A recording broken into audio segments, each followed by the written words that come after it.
तो चलिए आज बात करते हैं कहानी सौदा की।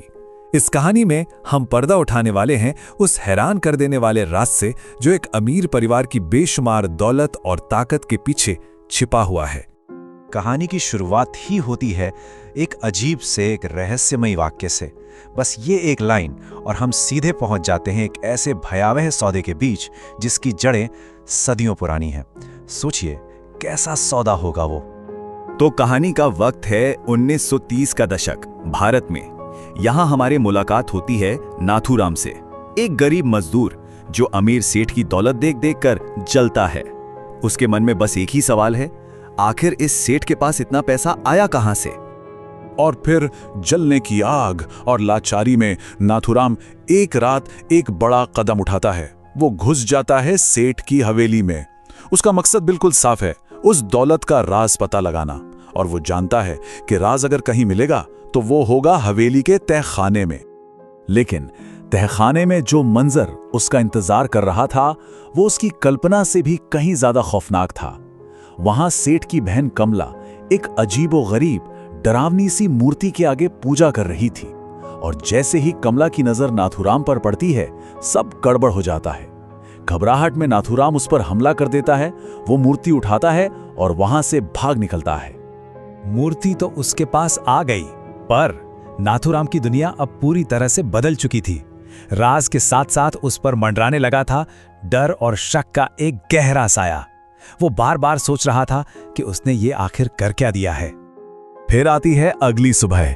उसका दोस्त हरिया एक ऐसी खबर लेकर आता है जिसे सुनकर नाथूराम के पैरों तले जमीन खिसक जाती है। खबर यह थी कि कमला मर चुकी है।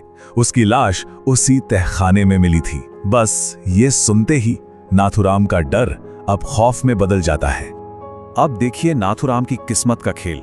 वो गया था अमीर बनने का राज चुराने, लेकिन ले आया एक अभिशाप। वो भागना चाहता था गरीबी से, पर बन गया एक कत्ल का गुनहगार।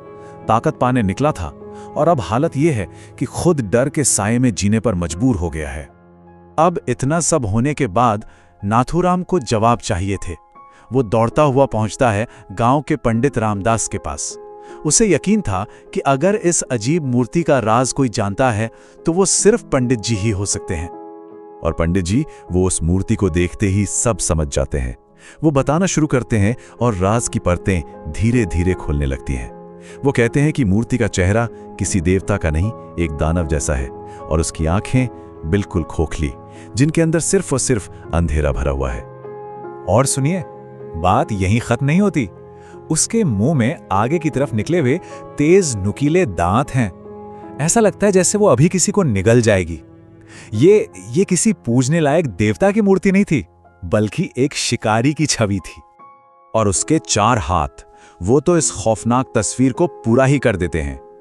2 हाथों में तलवारें, एक हाथ में खून से भरा प्याला और चौथे हाथ में एक ऐसा अभिशाप जिसके बारे में कोई नहीं जानता। तो अब आते हैं सबसे बड़े राज पर। सच ये है कि माया का रुद्र कोई देवता है ही नहीं, वो तो एक प्राचीन राक्षस है। एक ऐसी शक्ति जो इंसान के लालच से जिंदा रहती है और दौलत देने के बदले खून की बलि मांगती है। और वो सौदा, उसके बारे में सुनकर तो रोंगटे खड़े हो जाते हैं। उस सौदे के मुताबिक परिवार की औरतों को 18 साल की उम्र के बाद निर्वस्त्र होकर उसकी पूजा करनी पड़ती है।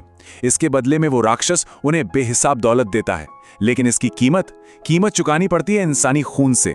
और इसकी शुरुआत सेठ ने अपने ही पहले बच्चे की बलि देकर की थी। सोचिए नाथूराम की हालत।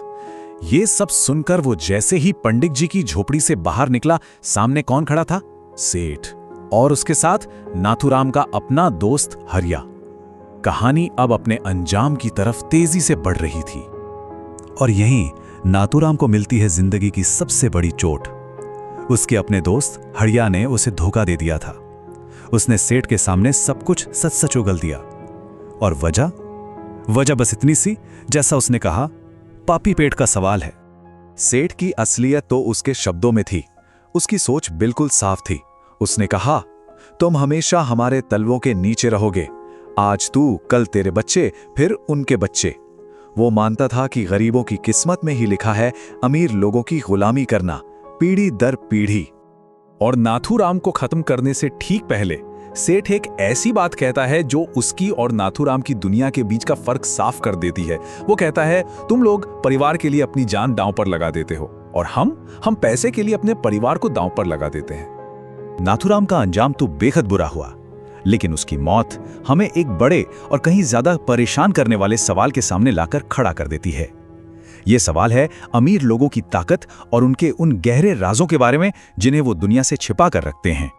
तो इस कहानी का जो आखिरी संदेश है ना, वो एक चेतावनी की तरह है। वो ये कहती है कि दुनिया के जो सबसे अमीर लोग हैं, उनके पास कुछ ऐसे काले राज हैं जिनके दम पर उनके साम्राज्य खड़े हैं। उनकी ताकत का राज ही है सच को दबाना, सच बोलने वालों को चुप कराना। और अगर गलती से भी किसी आम इंसान को उन राजों की एक झलक मिल जाए तो ये उसके लिए जानलेवा साबित हो सकती है। और अंत में ये कहानी हम सब के लिए एक सवाल छोड़ जाती है, क्या सच में इस दुनिया में भी दौलत और ताकत के पीछे ऐसे ही कुछ भयानक सौदे छिपे हुए हैं, ऐसे राज जिनके बारे में हमें कभी पता नहीं चल पाता?